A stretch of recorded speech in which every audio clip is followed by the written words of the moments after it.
Sir, ঘরের সব কাজ হয়ে গেছে। কাজ তো সব ঠিকঠাকই আছে।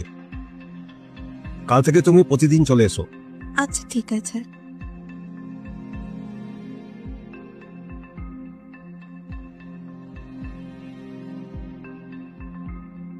স্যার, একটা কথা ছিল। হ্যাঁ বলো, কি কথা? আমার 3000 টাকা লাগবে। 3000 টাকা? মেয়েকে স্কুলে ভর্তি করতে হবে, তাই কিছু টাকা দরকার ছিল, আর কিছু বইপত্রও কিনতে হবে। আমার স্বামী অনেকদিন ধরে ঘরে বসা, তাই একটু টাকাটা চাইছিলাম, একটু দরকার ছিল। 1 মিনিট দাঁড়াও।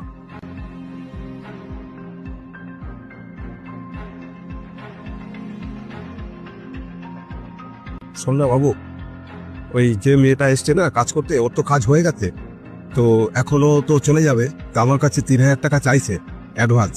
আজকে প্রথম দিন কাজে এসে টাকা চাইছে? একদম দেবে না। কোথায় থাকে কি না থাকে কে জানে, তারপরে টাকা নিয়ে যদি চম্পট দেয় আর হয়তো আসলোই না কাজ করতে, তখন কি হবে? না না, দেবে না টাকা। কিন্তু বাবু জানিস তো, মনে হচ্ছে ওর টাকাটা খুব দরকার। ওর বাড়ির অবস্থা ভালো বলে মনে হয় না। শোনো বাবা, এরকম না দরকার সবারই হয়। ও সত্যি কথা বলছে না মিথ্যা কথা বলছে তুমি কি ভেরিফাই করেছো? তুমি বুঝবে কি করে? আমি তো বলছি দেওয়ার দরকার নেই। কাজ করার হলে করাও, না করার হলে না করো। অনেক কাজের লোক পাওয়া যাবে। যাও, ওকে গিয়ে বলে দাও যে হবে না টাকা। ঠিক আছে, আমি এই কথাটাই জিজ্ঞেস করার জন্য এসেছি।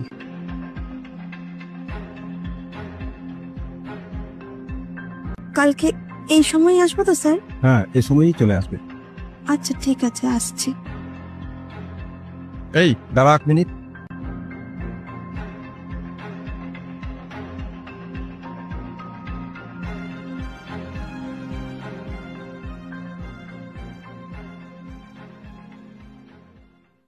সকাল থেকে বিকাল হয়ে গেল, আমি অফিস থেকে চলে আসলাম, ওর এখনো পর্যন্ত কোনো পাত্তা নেই। ওর ফোন নম্বরও নেই তোমার কাছে। তোমাকে ফোন করেছে? করেনি। আজকে সারাদিন কেটে গেল, এখনো পর্যন্ত আসেনি। তা তোমার কি বুঝতে এখনো বাকি আছে যে ও তোমার ওই 3000 টাকা নিয়ে চম্পট দিয়েছে আর আসবে না তোমার এই টাকা দিতে? সত্যি খুব ভুল হয়ে গেল রে। হ্যাঁ, ভুল তো তোমার এখন হয়ে গেছে আর কি। এই জন্য তোমাকে আমি সবসময় বলি, এরকম হঠাৎ করে কারোর উপর বিশ্বাস করবে না। বাড়ি চেনো তুমি ওর? তা তো চেনো না। কি বলবো সত্যি। যাই হোক, আর এখন ভেবে কি হবে, যা গেছে গেছে। তবে সামনের বার থেকে বাবা দয়া করে এরকম কোনো গরিব মানুষ দেখলে হঠাৎ করে সাহায্য করতে চলে যাবেন। আর বিশেষ করে বাড়িতে যারা এখন কাজ করার জন্য আসে, এরা খালি নিজেদের দুঃখের কথা বলে এখানে ওখানে এইবারই কাজে ঢুকবে, তারপরে যেই সুযোগ পাবে ব্যাস সমস্ত কিছু টাকা পয়সা দিয়ে চম্পট দেবে। দেখো তো বাবা কি এসছে।